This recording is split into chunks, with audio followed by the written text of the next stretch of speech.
Welcome बच्चा लोग।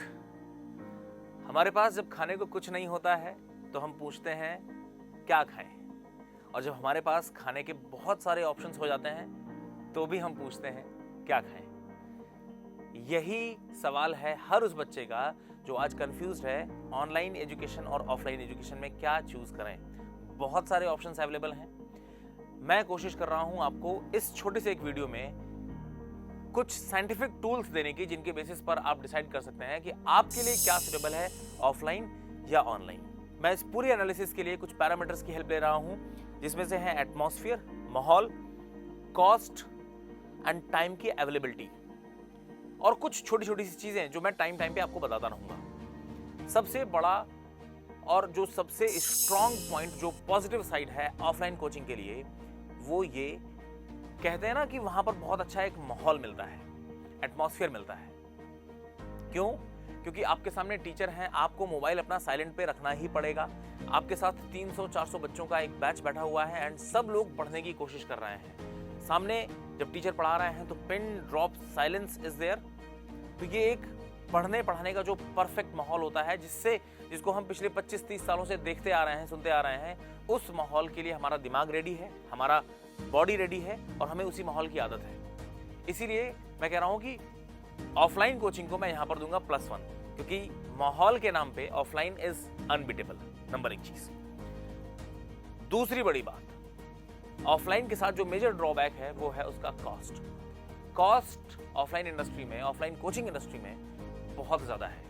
मतलब अगर मैं बात करूं तो ऑनलाइन कोचिंग्स के comparatively sometimes 2 times 3 times and even 10 times तक फीस हो सकती है। वही कंटेंट जो आपको ऑनलाइन में 10,000-20,000 रुपीज में मिल जाएगा, सेम कंटेंट के लिए आपको लाखों रुपए फीस पे करनी पड़ती है। तो कॉस्ट में I will give offline coaching industry -1। यहां पर ऑनलाइन कोचिंग इंडस्ट्री के पास एक कटिंग एडवांटेज होता है। दूसरी बड़ी बात, ऑफलाइन कोचिंग अगर आपको करनी है, और थोड़ी देर के लिए मान लेते हैं कि अगर आप यूपी के, बिहार के, राजस्थान के किसी छोटे से शहर के एक प्राइवेट इंजीनियरिंग कॉलेज में पढ़ाई कर रहे हैं, और अगर आप कोचिंग करना चाहते हैं तो कोचिंग तो हिंदुस्तान के कुछ चुनिंदा शहरों में ही अवेलेबल है, ऑफलाइन अच्छी कोचिंग। तो बीटेक के साथ में कॉलेज गोइंग जनता जो है, वो स्टूडेंट्स तो कोचिंग्स नहीं कर सकते हैं फॉर ऑल प्रैक्टिकल रीजंस। आप बिहार से दिल्ली, हैदराबाद, मुंबई, पुणे या लखनऊ, कुछ बड़े बड़े शहरों में नहीं आ सकते हैं। छोटे शहरों के जो बच्चे हैं उनके पास यहाँ पर एक प्रॉब्लम होती है, और वो फिर क्या करते हैं, या तो वो अपना मन मार लेते हैं कि नहीं हमसे अभी नहीं होगा, हम बीटेक के बाद 1 साल ड्रॉप लेंगे, 1 साल बर्बाद करेंगे। या फिर वो अपने ही छोटे से शहर में कोई सब स्टैंडर्ड कोचिंग के साथ कॉम्प्रोमाइज कर लेते हैं, जहां पर वो क्या पढ़ रहे हैं, किससे पढ़ रहे हैं, नोबडी नोज। अब बात करते हैं ऑनलाइन इंडस्ट्री के बारे में। पिछले 2-3 सालों में कोविड की वजह से काफी सारे नुकसान हुए हैं, लेकिन कुछ फायदे भी हम लोगों को देखने को मिले हैं। हम लोगों ने जिंदगी जीने के कुछ अल्टरनेटिव मेथड्स भी खोज लिए हैं। पढ़ने के तरीके बदल गए हैं, लोगों का ऑफिस में काम करने का तरीका बदल गया है। तो उसी में से एक चीज है, पिछले 2-3 सालों में जो इवॉल्व हुई है, ऑनलाइन पढ़ाने की एक नई टेक्निक। ऑनलाइन की जो सबसे बड़ा प्रॉफिट है वो ये साइंटिफिकली प्रूवन है कि सीखने सिखाने में जितने ज्यादा सेंसेस इन्वॉल्व होते हैं, आपको चीजें याद उतनी जल्दी हो जाती हैं, आप बड़े आसानी से चीजों को सीख पाते हैं। क्या कहना चाह रहे हैं? अगर मैं आपको 2 ऑप्शंस दे रहा हूं, पहला ऑप्शन कि मैं आपको कुछ चीजें पढ़ाऊंगा ब्लैक बोर्ड में, सिर्फ कुछ टेक्स्ट लिखूंगा, कुछ हल्के फुल्के स्कीमेटिक डायग्राम्स आपके सामने बनाऊंगा और कुछ चीजें बोल रहा हूं, तो यहां पर आपके सिर्फ 2 या 3 सेंसेस इन्वॉल्व हो रहे हैं। कौन कौन से? सर, आप आंखों से टेक्स्ट को देख पा रहे हैं, पढ़ पा रहे हैं, और जो भी सामने से बोली जा रही चीजें वो आप सुन पा रहे हैं। ऑन द अदर हैंड, अगर मैं ऑनलाइन डिजिटल एज की बात करूं तो यहां पर डिजिटल बोर्ड्स में आपको चीजें with the help of real images देखने को मिलती हैं। जहां पर जरूरत है वहां पर आपको एनिमेशंस देखने को मिलते हैं, कुछ रियल वीडियोस देखने को मिलते हैं, और साथ ही साथ टीचर के टेक्स्ट और ऑडियो ये तो मिल ही रहा है। तो सिंपल सी बात है, अगर आपको सीखने के लिए रियल इमेजेस और वीडियोस दिखाई पड़ रहे हैं तो आप वो कॉन्सेप्ट बहुत आसानी से सीख पाओगे, बहुत कम टाइम में सीख पाओगे। तो यहाँ पर ऑनलाइन इंडस्ट्री को, ऑनलाइन जो डिजिटल एजुकेशन है, इसको आई विल गिव +1 पॉइंट। दूसरी बड़ी बात, ऑनलाइन एजुकेशन में कॉस्ट बहुत कम कर दी गई है। क्यों? क्योंकि यहाँ पर अब बहुत बड़े बड़े से एयर कंडीशन रूम बच्चों के लिए मेंटेन नहीं करने हैं, तो ये कॉस्ट कम हो जाती है। हमें एक साथ 40 बच्चों का बैच पढ़ाना हो, 400 बच्चों का बैच पढ़ाना हो या 4000 बच्चों का बैच पढ़ाना हो, एक camera, light, action and class start. एक और बड़ी इंपॉर्टेंट बात, ऑनलाइन एजुकेशन का एक और major point, major advantage I would say, कि अगर आपको कोई चीज रिवाइज करनी है तो सारा कंटेंट रिकॉर्डेड फॉर्मेट में अवेलेबल रहता है आपके पास। आप जब चाहें अपने फिंगर टिप पर, सिर्फ इंटरनेट अगर आपके पास है, मोबाइल और लैपटॉप अगर आपके पास है, तो आप जब चाहें वो क्लास जो आपने आज से 3 महीने पहले पढ़ी थी, अगर आपको उस क्लास में किसी भी जगह पर हल्का सा भी डाउट आ रहा है कि नोट्स पे तो मैंने ये चीजें लिखी हैं बट आई नीड, फिर से वो चीज पढ़ने की जरूरत समझ में आ रही है, तो आप फिर से जाकर के वो क्लास देख सकते हैं। रिकॉर्डेड फॉर्मेट में है, 2x में देख लीजिए, आपका काम चल जाएगा। सो ये एक बहुत बड़ा एडवांटेज है रिवीजन, जबकि ऑफलाइन में ऐसा नहीं होता है। आपने चीजें एक बार पढ़ी, समझ में आ गई, नोट्स बना लिए, लेकिन 6 महीने बाद अगर आपको लग रहा है कि इस टॉपिक पे मुझे फिर से उस क्लास में जाने की जरूरत है, तो फिर आपके पास कोई ऑप्शन नहीं है। एटलीस्ट तब तक तो नहीं है जब तक आपके पास टाइम मशीन नहीं आ जाती है। एक और मेजर पैरामीटर है जिसके बेसिस पे ऑफलाइन और ऑनलाइन में आप कंपैरिजन कर सकते हैं, और वो है टाइम की अवेलेबिलिटी। मतलब अगर आप एक ऐसे स्टूडेंट हैं जिसके पास टाइम कंस्ट्रेंट है, हर कॉलेज जाने वाला बच्चा जो सेकेंड ईयर में है, थर्ड ईयर में है, फोर्थ ईयर में है, हर वो बच्चा जो कॉलेज से पास आउट हो चुका है बट वो कोई जॉब कर रहा है, या फिर हर वो बच्चा जिसने कुछ रैंक लाई थी और किसी एनआईटी में या कहीं पर एडमिशन ले लिया है, एमटेक कर रहे हैं, लेकिन वो फर्दर चाहते हैं कि मैं सिविल सर्विसेज की प्रिपरेशन करूं या मैं आईईएस का एग्जाम देना चाहता हूं। अगर ऐसे लोग अपनी पढ़ाई को कंटिन्यू करना चाहते हैं तो फिर आपके सामने मजबूरी है कि आपको पूरे दिन कॉलेज का काम करना है, ऑफिस का काम करना है, स्टूडेंट लाइफ में कॉलेज के जो भी काम मिल रहे हैं वो कंप्लीट करने हैं, और अपने टाइम पर क्लासेस तो एक रेगुलर टाइम पे चल रही हैं, बट कई बार आपकी जॉब की वजह से, आपके स्टूडेंट लाइफ के जो वर्क हैं इनकी वजह से आपको हो सकता है आप लाइव क्लासेस मिस कर जाएं। तो फिर यहाँ पर आपके पास ऑप्शन है कि आप रिकॉर्डेड देख सकते हैं। ऑफलाइन में ऐसी कोई सुविधा आपके पास नहीं है।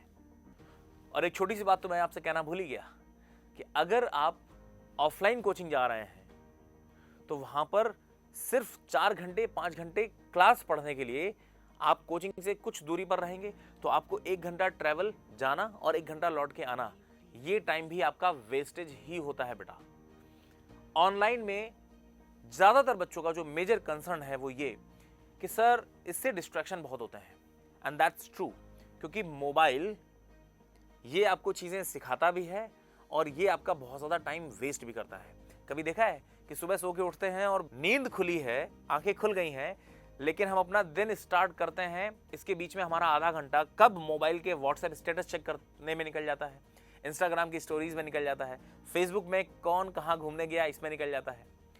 तो ये एक तरफ हमारे लिए हेल्पफुल चीज़ है, और अगर सही से इस्तेमाल ना किया जाए तो मोबाइल और इंटरनेट हमारा बहुत ज़्यादा टाइम भी बर्बाद कर देता है।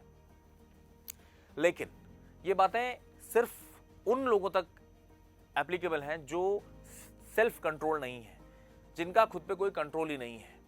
अगर आप एक मैच्योर बच्चे हैं, 6th 8th है ना, 9th स्टैंडर्ड की बातें नहीं कर रहे हैं जहां पर एक टीचर की फिजिकल प्रेजेंस जरूरी है, अगर ग्रेजुएशन के बाद वाले एग्जामिनेशंस की बात करें तो आप इतने मैच्योर हो चुके हैं कि सामने टीचर खड़ा होकर के आपको डांटे इसकी जरूरत नहीं है। You are self motivated. आपको पता है कि इंजीनियरिंग के बाद आपको फैमिली को सपोर्ट करना है, अपने छोटे भाई बहनों को सपोर्ट करना है, अपने छोटे भाई बहनों के सामने आपको एक आइडल की तरह बन के निकलना है। तो यू आर सेल्फ मोटिवेटेड। अब आप मोबाइल से भटक जाएंगे इसके चांसेस नहीं है। तो अगर आप एक ऐसे बच्चे हैं जो सेल्फ कंट्रोल्ड है, जो सेल्फ मोटिवेटेड है, मैच्योर इनफ है, तो फिर आप ऑफलाइन जाएं या फिर ऑनलाइन जाएं, आप सक्सेसफुल हो सकते हैं। ऑफलाइन के अपने अलग फायदे हैं, मैंने आपको बता दिए हैं। मेजर फायदा कि सर ऑफलाइन इंडस्ट्री में भटकने के चांसेस कम है। 4 घंटे एक बार आप क्लासरूम में घुसे हैं तो आपको चीज़ें पढ़नी ही हैं, आपको कोई कॉल नहीं आएगी, आपको है ना कोई फेसबुक पे व्हाट्सएप पे मैसेज कर रहा है आप देखोगे ही नहीं, क्योंकि this is not allowed. Call आ भी रही है तो आपको कट करना पड़ेगा। ऑनलाइन में आप शायद डिस्टर्ब हो सकते हैं। So now let's conclude this video. Best क्या हो सकता है सर? बेस्ट हो सकता है, अब हमको आदत दोनों की लग चुकी है, ऑफलाइन भी पढ़ा है, ऑनलाइन भी पढ़ रहे हैं। अब बेस्ट क्या हो सकता है? Best, pure offline and pure online is never a best solution. अब टाइम है हाइब्रिड का। हाइब्रिड से मेरा मतलब है कि अगर आपके पास एक ऐसा ऑप्शन है कि सर कोई एक ऐसी ऑफलाइन कोचिंग जो ऑनलाइन के सारे टेक्निकल पैरामीटर्स को इंक्लूड कर रहे हैं, मतलब they have digital board, they have digital notes provide किए जा रहे हैं, डिजिटल बुक्स आपको दी जा रही हैं, अगर ऐसा है तो you can go for offline. But again cost देख लीजिएगा, कॉस्ट काफ़ी ज़्यादा होगी। On the other hand online में ऑफलाइन वाली चीज़ें अगर आपको मिल जाएं, वो भी कम पैसे में, कितनी अच्छी बात है। ऑनलाइन में आपको चीज़ें पढ़ने को तो मिल ही रही हैं, डिजिटल बोर्ड में पढ़ने को मिल रही हैं, डिजिटल पीडीएफ्स मिल रहे हैं, क्लास में जो भी चीज़ें पढ़ाई गई हैं उसका तुरंत पीडीएफ आपको मिल जाता है क्लास के साथ में ही, डिजिटल ई बुक्स भी आपको मिल जाती हैं। अगर आपको एक एटमॉस्फेयर, जो एक मिसिंग चीज़ थी, एटमॉस्फेयर भी मिल जाए तो कैसा हो। अड्डा 24/7 में हम लोग बच्चों का ये जो ऑफलाइन वाला फील मिसिंग है, इसको देने के लिए हमने एक नया इनिशिएटिव लिया है। इनिशिएटिव ये कि जो भी क्लासेस होती हैं वो सब के सब डिजिटल बोर्ड में होती हैं, जहां पर आप टीचर को फुल फॉर्म में देख सकते हैं। ये पेन टैब में नहीं होंगी, टीचर आपको डिजिटल बोर्ड में फुल बॉडी में दिखाई पड़ते हैं, तो आपको फील ऐसा आता है कि जैसे हम ऑफलाइन में ही बैठ के अपने टीचर को देख रहे हैं। नंबर एक चीज़। दूसरी बड़ी बात, ऑनलाइन एजुकेशन में आपके पास अभी तक एक जो प्रॉब्लम थी कि बच्चे टीचर से बात नहीं कर पाते थे, हमने उस चीज़ को भी टेक्निकली सॉल्व कर लिया है। अड्डा 24/7 में लाइव क्लास में बच्चों को if there is any doubt तो टीचर से अपनी आवाज में वो बात कर सकते हैं कि sir I have a doubt. Teacher आपकी बात को सुन सकते हैं, पूरी क्लास में जो बच्चे बैठे हैं वो आपकी बात को सुन सकते हैं। तो ऑफलाइन का जो एक फील था कि सर टीचर से इंटरेक्शन नहीं हो पाता, ऑनलाइन क्लासेस में ये भी खत्म हो गया। एक और सबसे बड़ी बात, ऑनलाइन एजुकेशन में एटमॉस्फेयर जो मिसिंग था, एटमॉस्फेयर देने के लिए हम लोगों ने क्या किया है कि जितने भी पेड स्टूडेंट्स हैं हमारे, उनका एक क्लोज्ड व्हाट्सएप ग्रुप बना दिया है। इससे क्या होता है कि जो भी क्लास चल रही है उस क्लास से रिलेटेड बच्चों को अगर कोई भी डाउट्स हैं, डिस्कशंस करने हैं, तो वो आपस में कर सकते हैं। टीचर्स भी उस ग्रुप में हैं, तो आपकी कोई भी क्वेरी अनआंसर्ड तो जानी ही नहीं है। So welcome to new world hybrid education. Offline के अपने फायदे हैं, ऑनलाइन के अपने अलग फायदे हैं, और हाइब्रिड अगर कर दिया जाए तो इससे बेहतर क्या ही हो सकता है। Now choice is yours. सारी चीज़ें मैंने समराइज कर दी हैं। ऑफलाइन के फायदे और नुकसान क्या है, ऑनलाइन के फायदे और नुकसान क्या है। Choice is yours. आप देख लीजिए आपके लिए क्या बेस्ट सुटेबल थिंग है और आप किस चीज़ को ऑप्ट कर रहे हैं। If you are thinking to enrol in Adda 24/7 तो डू इट राइट नाउ, क्योंकि अभी अगर आप अड्डा 07 कोड यूज़ करके इनरोल करेंगे तो फिर आपको कुछ डिस्काउंटेड प्राइस भी मिलेंगे। जो फीस आपको मोबाइल एप्लीकेशन पर लगभग 12,000 रुपीज़ के आसपास दिखाती है 1 ईयर का, अड्डा 07 कोड यूज़ करने पर यू विल हैव टू पे ओनली 9,999 बेटा। Thank you very much.